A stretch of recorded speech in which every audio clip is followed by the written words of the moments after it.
This is a scan of an international football player. The player is a female and she suffered an injury while playing a football match. She had some discomfort along the lateral aspect of her thigh, which was centered around the lower third of the thigh.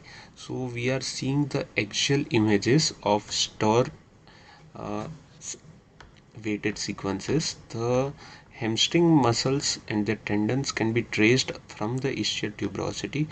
On the lateral aspect, we would have the semimembranosus tendon, and on the medial aspect, we would have the conjoint tendon. On tracing inferiorly, we are able to see the long conjoint tendon as well as the semimembranosus tendon, which are going and extending along the myotendinous junction. This would be the myotendinous junction unit for the conjoint tendon.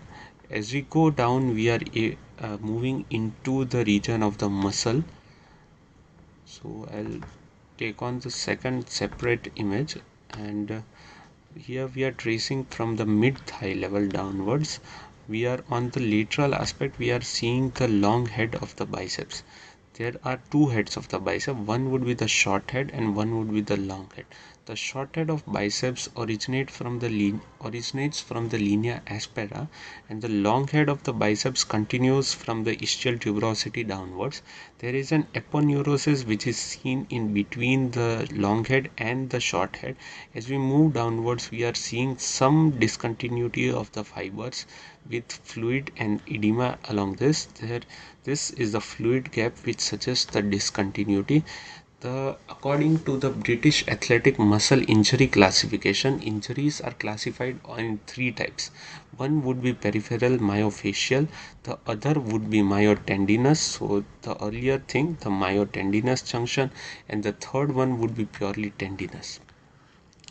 And based on the extent of the involvement of the muscle in the cross section, so this would be the cross section, the amount of muscle involved here comprises somewhere around 15 to 20%.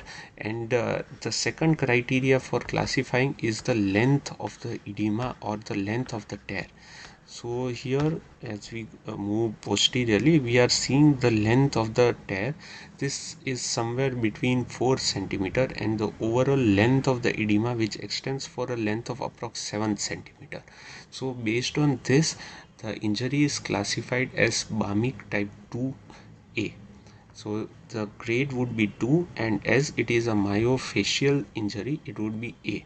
So the subtype would be A and the injury grade is 2. Thank you.